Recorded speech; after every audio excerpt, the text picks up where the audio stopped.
So our first speaker will be talking about labor trafficking.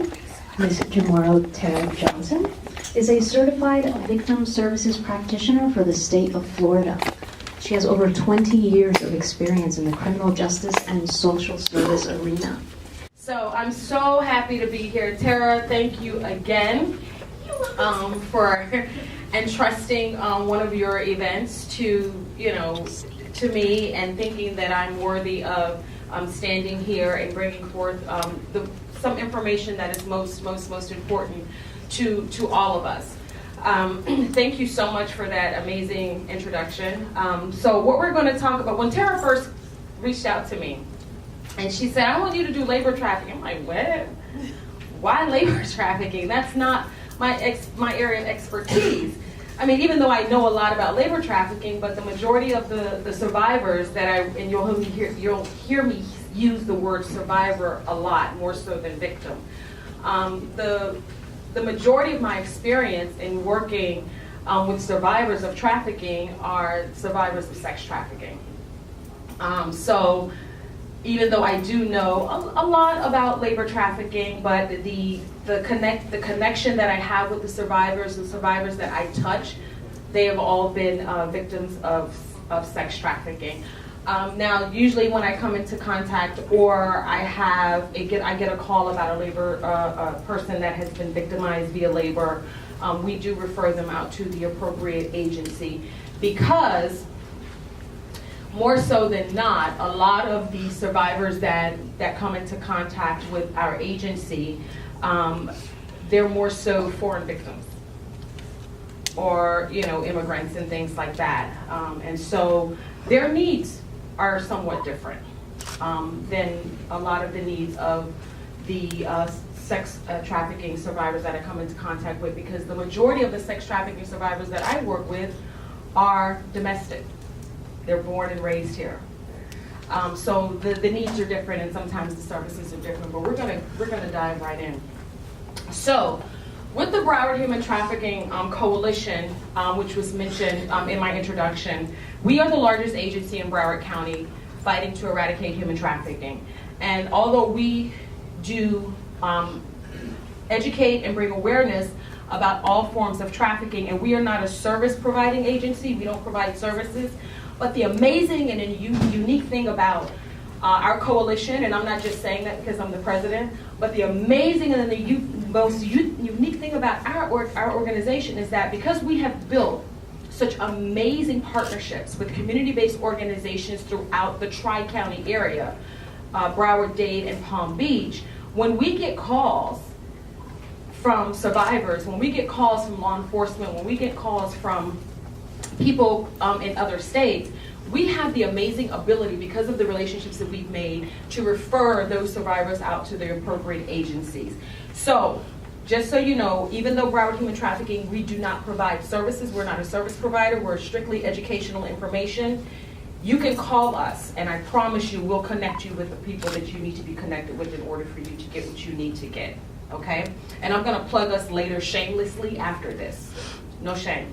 So, the law, when it comes to labor trafficking. Now, there is a law called the Victims of Trafficking and Violence Protection Act, which was created in October 28th of 2000. And that law, okay, protects those that have been affected by labor trafficking. Now, labor trafficking is the recruitment, harboring, transportation, provision, or obtaining of a person for labor or services through the use of force, fraud, or coercion for the purposes of subjection to involuntary servitude, peonage, debt, bondage, or slavery. So bottom line, it's what? You're exploiting people, you're making people work for you for free or little of nothing, right? And you're using force, fraud, or coercion to do so, right? Very, very simple. So this is something that is extremely important. There are a lot of myths out there about human trafficking and what it is and what it isn't. People have this, got a call the other day from a young woman who contacted us from Mississippi, who was trafficked throughout Miami, Fort Lauderdale, and Chicago by her trafficker, and she's now back home safe with her family. And so she called me because she's going through some court things now because she is fighting some court things, some charges that occurred while she was under the control of her trafficker, and she was charged with them. And so she called us to reach out for help. And I say that because people think they know what this looks like. And you don't know what this looks like you. This looks like me. There is absolutely, unequivocally, no profile for a trafficker, and there's no profile for a victim. Anybody can fall prey, and anybody that's willing to make money off of the back of somebody else is an exploiter. Bottom line, right? So it is so important for the correct information to get out and for people to understand the differences when you're talking about language and you're talking about trafficking. So trafficking versus smuggling. Is it the same thing? No, it's not the same thing. It's absolutely not the same thing, right? So what's the major difference? Well, first of all, trafficking can be prosecuted under both state and federal law. Smuggling cannot. Smuggling can only be prosecuted under federal law. So that's a major difference. So when we talk about trafficking, trafficking is exploitation-based, right? It's non-consensual. It is, the person does not need to travel anywhere. And because people take that word trafficking literally, when you hear human trafficking, you don't have to have movement. You don't have to have movement for it to be considered trafficking. And exploitation occurs indefinitely. Okay? So that's trafficking. So let's talk about smuggling. So smuggling is transportation based. So when a person is being smuggled, they are going into a consensual, agreed, verbal contract with the coyote, right? The person is transported through international borders, and it ends when the person has crossed the border or paid the fee. Now, what is the major thing you need to leave here knowing about trafficking versus smuggling? This is the answer. Trafficking is a crime against a person. Smuggling is a crime against a country's border. There's a difference, right? Now, can smuggling turn into trafficking? Absolutely, it does all the time. That's why we hear, and that's why you have labor trafficking. Because for the most part, a lot of times smuggling does turn into trafficking. How?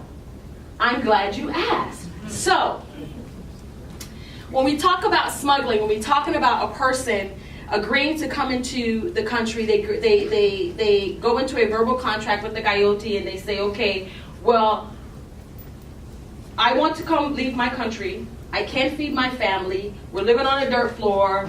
My kids are eating mud pies. This person says, okay, well, you know, I can get you to the amazing United States of America, right?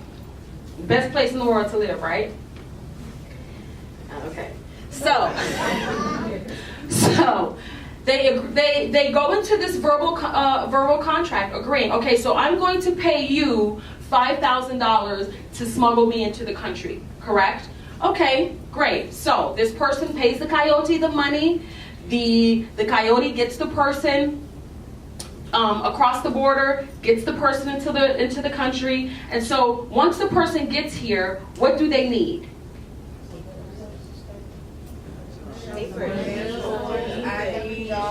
Who said ID? Documentation, paperwork, right? Because you can't work here. You're not supposed to work here without documents, right? Okay, see how important language is? Okay, so you get here, right? And then the coyote says, well, it took me, it cost me a little bit more money to bring you over here than, I originally said. We ran into some problems, some complications. So, I'm going to need $5,000 more. Right? How long do you think it took for that person to originally give him that first $5,000? Right? Okay, but don't worry about it. Don't worry about it. Because you know what? My uncle has a restaurant. My cousin has a landscaping company. My aunt has a restaurant. My brother has a farm. You can work it off. Don't worry about it. until, I'm going to hold on to your paperwork for your documents for you. Right? And don't worry, we got some place for you to live. Right? So, this person is coming from a country, okay? Foreign country. 9 times out of 10, what? They don't what? They don't speak the language, right? Another thing. 9 times out of 10, the government and the police are what? Working together. Corrupt, right? And the third thing is they are not savvy or have any type of understanding of how the legal system works, right? In this country. Why would they? Right? Okay, so the coyote says, listen, you better not say anything to anybody. You better not go to the police, because what's going to happen? They're going to send you back. You're going to get deported. You're going to jail. And it's true, because once they get you and they see you down there at Chrome, you down there at Chrome forever. Forever. I know. I haven't been locked up in Chrome, but I know people, you're down there forever, right? With no hearing, right? Okay, so now the person is here and they're being forced to work under what? Force, fraud, and coercion, right? And we're going to add what? Fear. You know why we're going to add fear? Because what happens is when the resistance comes into place, then, okay, well, we're going to, threaten your family. Right? Back in the country. So, common potential labor trafficking venues. Agricultural, landscaping, domestic servitude, restaurant. I'm watching you for my time. Restaurant, food services, health and beauty services, traveling sales crews, commercial fronted brothels, right? So what could be a commercial fronted brothel? Oh yes! Thank you. IMBs. We have a huge. I don't know. I'm a 954 girl. You know what I'm saying? I'm Broward County all day. So I don't know what's going on in Palm Beach as regards to your IMBs, which are illicit massage park businesses. But I know in Broward County we have a problem. We have a serious problem. We have a serious problem. Traveling sale crews, right? We know what those are, right? We know what those look like, right? Health and beauty services. What's that? Hair salons, boutiques, right? Restaurant and food service goes without needing explanation. Domestic servitude, agricultural and landscaping. Who are these people cutting your grass that don't speak English and won't look you, make eye contact with you when you even speak and say good morning? Right? So, I'm not going to bore you with that. So, victims of labor trafficking have been found among the nation's migrant and seasonal farm workers, including men, women, families, or children as young as the age of 5 or 6 years old, who harvest crops and raise animals in fields, packing plants, orchards, and nurseries. And we're talking about agricultural, right? So, victims of this form of trafficking include U.S. citizens and legal permanent residents, undocumented immigrants, and foreign nationals with temporary H-2A work visas. So, temporary H-2A visas, and it's a program because I want you to leave here knowing. I don't want you to leave here guessing. So even though this stuff is boring, I'm just going to go through this really quickly. So the H-2A visa program allows U.S. employers or U.S. agents who meet specific regulatory requirements to bring foreign nationals to the United States to fill temporary agricultural jobs. So you have these large agricultural companies that will go over to these third world countries, right? And hold these workshops, right? And tell these people that they can come over here to this country and work, and they'll get them work visas. They'll get them over here legally. They'll get them over here legally to work. And so they're under the impression, okay, this is done through proper channels. I have paperwork. I can come here. I can work. You know what I'm saying? I'm going to be okay, and I can send money back to my family, and I can take care of my kids, and I can take care of my wife, and I can take care of my mother and my brother, and I can do what I need to do for my family, right? So a lot of times they come over here, with the proper paperwork. So, when does it become trafficking? When does it become trafficking? Farm workers frequently face abusive and exploitive treatment, but not all labor exploitation constitutes human trafficking. Now, exploitation in agriculture becomes trafficking when the employer uses force, fraud, or coercion, and that's very important.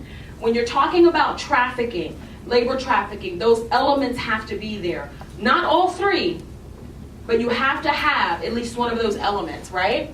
To maintain control over the worker and to cause the worker to believe that he or she has no other choice but to continue working. So since the passage of the TVPA, which is the Trafficking Victims Protection Act, numerous cases of slavery have emerged in agriculture. In the state of Florida alone, and these are old numbers, and the Department of Justice has prosecuted 7 labor trafficking cases, assisting over 1,000 victims. In 2010, there was a major case in Boca Raton with a woman by the name of Sophia Maldonado. Sophia Maldonado and her husband owned a staffing company. And what they did was they victimized Filipinos.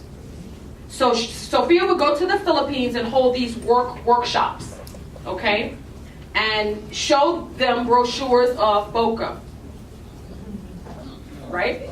So Sophia and her staffing company, they held the contracts to a lot of the country clubs in Boca, the landscaping contracts, the country clubs in Boca.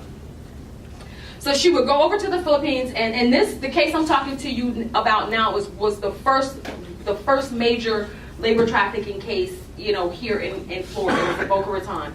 And so she would go over and she would recruit these people, and they would come here legally.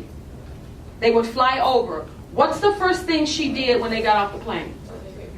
She took their documents. We're going to hold on. We're going to keep these safe, because if you lose them, you can get in trouble and you can be deported, because you have to have documents to be here. So the first thing they did when they got off the plane, when they picked them up from the airport, is they took their documents for safekeeping. Right? Okay, so they get here, and in this particular case that I'm talking to you about, there were 40 Filipino men. This involved Filipino men. 40 men were victimized. Only 39 came forth and testified in trial, but 40 were victimized. And so they get here, and then they stuff them into 2 trailers to live, feed them horrible, horrible food. The conditions were horrible, rotten meat. When they complained about their conditions, they put muriatic acid in their water. If they were hurt on the job, they did not receive medical care, medical treatment. They were not allowed to go or move about unsupervised. There was always someone there with them. And so what happened was that somebody saw something and said something. Okay? And then the feds started investigating. You can look the case up. Look up Sophia Maldonado. It'll come up. Somebody reported that the feds started investigating, and so they bust the case wide open. They lived in this $1 million home out in Boca somewhere, of course. And they had packed all of these men into these trailers and were treating them like dogs. And they were living in deplorable conditions. And how much money did they make? How much money did the survivors make? They paid them nothing. They paid them nothing. One of the first major labor trafficking cases, 2010, Sophia Maldonado, that happened in Boca Raton, Florida. So, now there was a case involving a woman, right? So she was smuggled to Florida and she was kept as a personal slave. And this happened in Collier County. Collier County Sheriff's deputies answered a domestic abuse call at the house of a Guatemalan native, Jose Tecum, in Immokalee one night in 1999. They found Maria Chaz. She was 20 years old, consumed by tears. She said that Tecum was keeping her as a slave. Chaz and Tecum were from the same area in Guatemala. Tecum had tried to buy her from her poor family, she told the police. He eventually raped her and threatened to kill her father if she didn't come to Florida with him. So he got her over here. How? By force, right? If you don't come to Florida with me, I'm going to kill your father. He made her live in the same house with him and his wife and his children. Forced her to have sex with when his wife was not there. He found her work in the fields, but took almost all of her the money she made. In 2000, she was found guilty. He was found guilty of involuntary servitude, kidnapping, and smuggling. And in 2001, he was sentenced to 9 years in prison. And the reason I have these old cases in here, guys, is because I want you to understand how long we have been fighting this thing, and how long this has been happening. This is not new. Okay? So, another case where two cousins were locked in a trailer with 22 other farm workers. And this is an agricultural case. So Jose and Francisco, who were cousins, they got sick of working 10 hours to make $15. Okay, after being promised that they would be making $150 a day, they were making $15 a day. Almost all their money in early 1999 went to the labor traffickers for rent, food, and their $750 smuggling fee. After picking tomatoes all day, they weren't allowed to leave the roach-infested trailers they shared with 22 other workers west of Immokalee. One of the victims stated that you were locked up, you couldn't stick your head out. The floor had holes through which they could see snakes and stuff, and their mattresses were on the floor. The cousins escaped and eventually reported the contractors to the Coalition of Immokalee Workers, which contacted the U.S. Department of Justice. And they pled guilty to smuggling workers in involuntary servitude, and they was sent. Abel was sentenced to 33 months in order to pay $29,000 in restitution. One of the other men was sentenced to 2 years and was given 4 years probation. Both of Quella has since been released. Now, let me say this to you. Since these cases, because these are all new, this is when all of this stuff started coming to fruition, and law enforcement and the courts, they didn't know what to do with this stuff, you know. And so now, since there's been such a change in legislation and in the laws with human trafficking, the time that traffickers are getting is way more significant than the time that they were getting. I have personally been involved in a couple of cases in Broward County where life sentences, 5 life sentences, life plus 33 years, life without the possibility of parole. So they're getting the time now. They're getting the time. So domestic servitude. So domestic servitude, domestic work. So victims of domestic servitude commonly work 10 to 16 hours a day or more for little or no pay. A situation becomes trafficking when the employer uses what? Force, fraud, or coercion, right? To maintain control over the worker and to cause the worker to believe that he or she has no other choice but to continue to work. Now, victims of domestic servitude in the United States are most often foreign national women with or without documentation living in the home of their employer. Men and boys can also be victims, but these cases are really less common when you're talking about domestic servitude. So what are some of the vulnerabilities, right? What makes a person vulnerable? So trafficker uses the threat of what? Deportation, right? As well as document confiscation to maintain control of foreign national domestic work. We had a bust in Broward, one of the massage parlors. And usually in Broward County with our massage parlors, when we go in, the majority of the girls are Asian, and it's usually being ran by, like, usually the female running is a Russian woman. So you go in, you have these Asian women. First of all, why do I need to be buzzed into a massage parlor? Why do I have to press a button to get into the massage parlor? Because you might be busy. First of all, right? Why are the windows all frosted and colored and tinted and things like that so I can't see in, right? Because they're working very hard. Right. So you go in and you ask for identification, right? Well, you have to have a license to be a masseuse. I know because I do the human trafficking training for the massage classes at Palm Beach State University, Palm Beach State College. So I know that. You have to go to school, you have to get a license, right? So you go in, You ask them for their documentation, you ask for their paperwork. They don't have it, somebody else has it. Why? Where's your paperwork? Where's your documentation? Where's your ID? In the safe. In the safe? Why is it in the safe? And so, and that's, ladies and gentlemen, that's just the segue. Then we know, okay, that's what we got. We know what we got now, right? Some domestic workers hold special visas which tie their immigration status to a single employer. Because you do have some people who are dignitaries and very important people that are not nice, right? And they will come here for business in the United States, and they will bring their domestic workers here with them, and they will get them here and treat them the same way they treat them as they do in their country. You can't do that here. You can't do that here. And there have been some cases where that has happened, where domestic workers have come over with their employer to conduct business in the United States, and they have used that and seized that as an opportunity to escape and apply for asylum. Don't get me started with the asylum. If a domestic worker with an A3 or G5 NATO visa leaves an abusive situation, he or she becomes undocumented and risks deportation.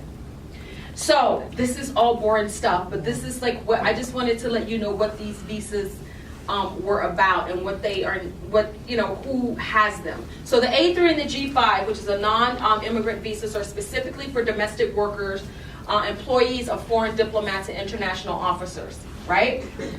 Okay, they're very similar. The employer is basically, like I said, works or has missions or business in the United States, okay? And so they will get these visas for their workers and to bring them over. And so like the NATO 7 visa is a non-immigrant U.S. visa issued to an attendant, a servant, or a personal employee of an alien holding a NATO 1 through 6 visa and the members of the immediate family of such an attendant, servant, or personal employee. So it's a person that is employed with one of the countries that's connected to the NATO, right? So, and this is more important. If a person that comes over to this country and they have this visa, the employer, the law requires that the person must be paying the domestic initial travel fees into the United States,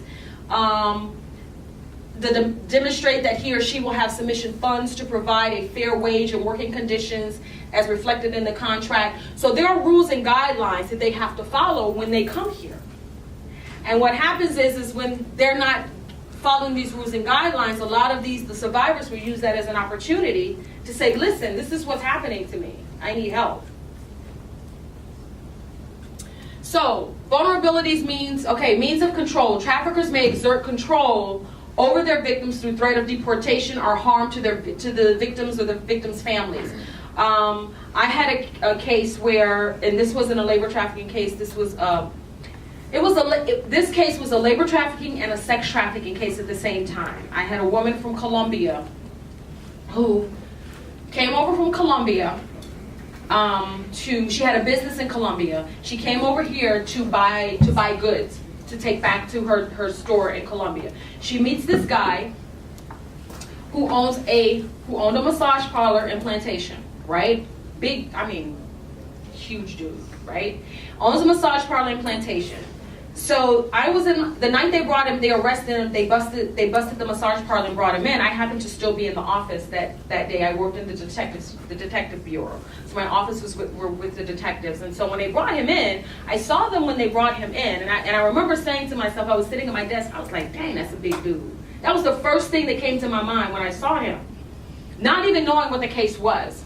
I just recognized how huge he was. And he wasn't round big, he was big guy. And so the next day I get back to work and the detective says, okay, Jay, this is what we got. We busted such and such a massage last night. We got, pulled out such and such. There was this lady, there was this woman in there. she's from Colombia, she doesn't speak any English, this is what's going on. We walked in and boom, she was in the act of, whatever. So, of course they got nothing out of her because, first of all the men tried to question her, which the more I teach them, they just don't listen to me. You can't do that. They're not going to talk to you, okay? First of all, she's from Colombia, right? What is the law enforcement and the government like in Colombia? Okay, so then you put her in a room full of men and you try to question her, right? She doesn't speak the English. Of course, she's going to deny. So, long story short, I'm like, none of you guys talk to her. I found me a female interpreter. Get her in the room. She tells everything. He's working her, not paying her. She has to provide sexual favors for the clients. He takes pictures of her, threatens to send the pictures to her family in Colombia, and threatens to harm her 10-year-old daughter and her family in Colombia if she doesn't gets him more girls to bring to the States. Okay? Well, that case, she's doing very well now, and he is in prison, thank God. That case is about 3 years old. So, vulnerabilities. Traffickers will often exploit foreign nationals, domestic workers that are unfamiliar, of course, with the language, the laws, and the customs of the United States, coupled with physical abuse, verbal abuse, and or sexual abuse. I mean, people are, we get people where they've been beaten in the back with belt buckles, their flesh is missing off their back, their noses are broken, their retina has been detached, their ocular bone has been broken, their jaw has been broken, their arms have been broken, they have multiple broken ribs, multiple fractures. It's just really, really bad. Sometimes there are false promises of education or a better life. A lot of times that's how you have a lot of the children that are brought over, the restivics that are brought over, where parents are like, okay, my child can come to this country and get educated. You know what I'm saying? You get a good job and be able to take care of the rest of the family. So when we talk about restivic, you guys have heard this, you know this term, correct? Restivic. So restivic is a term for children in forced domestic service. Okay? So when you hear the term restivic, it's involving a child. Okay? So the majority of children that become restivics do so when recruiters arrange for them to live with families in other cities and towns in hope of going to school. Now, restivics are treated differently from other non-biological children living in the household, and these children are particularly vulnerable to beating, sexual assault, other abuses by the family members in the home. There was a case where this couple had this child in their home, and so this right here is the conversation between the neighbor and the police. So the neighbor is like, oh, I tell you one thing, she's a Christian woman. I tell you that. She says the short, middle-aged Hispanic woman from her doorway, folding her arms across her chest and glancing at the pretty, well-kept house next door. Now, imagine her surprise when on April 2007, the FBI agent showed up at the quiet house and arrested Maud and her mother, Evelyn Theodore, at the home. Two others, Maud's sister and her sister Claire and St. Ford, Maud's ex-husband, were picked up someplace else. So the four were charged with various felonies of bringing Simone Celestine, which is a 14-year-old orphan into the United States illegally, to work as an unpaid domestic servant. According to the indictment, Simone was beaten with closed fists, forced to shower outside with a garden hose, rented to other homes, rented out to other families here in the United States, okay? And she wasn't allowed to attend school. Now, although Pauline had a guest room, she made Simone sleep on the mattress on the living room floor. She was not allowed to sit with the family to eat dinner. Instead, she had to wait for everyone to finish, and then she would go outside on the back porch and eat what was left over, if any. All four suspects pled not guilty. The case went to trial in October of that year. In '99, the Pembroke Pines family was accused. There was another family in Pembroke Pines accused of raping and enslaving a 12-year-old girl that they brought from the island. Homeowner Willie Pompey Jr., he fled to Haiti before they could prosecute. There was a case in Southwest 87th Street. The only resident not charged, in this case, in March, was Celestine. The only person that wasn't charged was Maud's daughter. Her daughter was 2 years older than Celestine and Simone. Now, what happened was that they called it a Cinderella story because you had two young girls in the house and one was treated like garbage and one wasn't. And Pauline was a teacher at Campbell Drive Middle School at the time this is going on in Homestead. 2 minutes, okay. Simone, who was 14 when they brought her over from the orphanage to the household that same year, she was told that she was coming to the United States to live and work for Maud Pauline. And according to the complaint signed by the U.S. Attorney's Office, the girl was then forced to work in both Maud's house and that of her sister. The sister was also charged. People to have the team work in their homes, and the government alleges. Okay, now Simone didn't want to work. When she didn't want to work, they beat her with closed fists and other objects.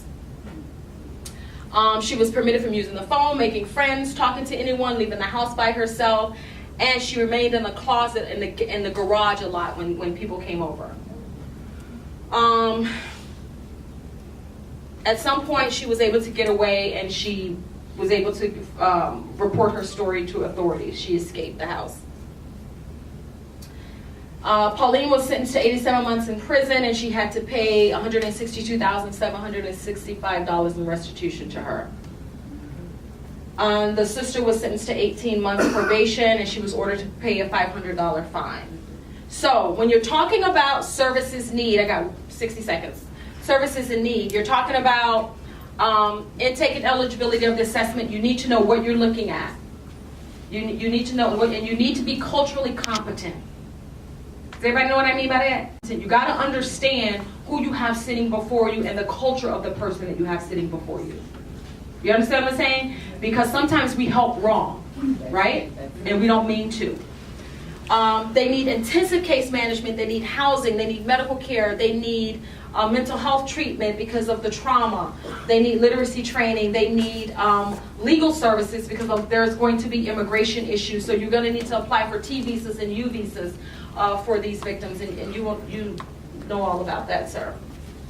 You need interpreters. You need victim advocacy programs. You need transportation, and you need 24-hour evening and weekend response, and you need a safe place. You need a safe place for these people. So if you see something, say something. Please report all trafficking to the National Human Trafficking Hotline. I know I went through really fast, but that was the time that I had. If you guys have any questions, you're more than welcome to ask. But if you see something, please say something. It is not your job to investigate. It is your job to report. I don't care if you're wrong. Who cares if you get it wrong? But what if you get it right? What if you get it right? So you can report multiple different ways. You can text, you can call. The hotline is 24 hours a day, 7 days a week. There are different interpreters there that you can speak to if you're not familiar with the language. And also, please visit the humantraffickinghotline.org to find out more information about what you can do. And I just need for you all to understand that for many years, Florida was number 3 in the nation of human trafficking calls coming through the federal hotline. California is number 1, Texas is number 2. You need to know now that we are now closely tied with Texas as the second highest state in the nation of getting human trafficking calls through the hotline. And Texas and California, you need to understand, are significantly larger than we are. So that's a problem, right? Thank you so very much for your time. I appreciate it.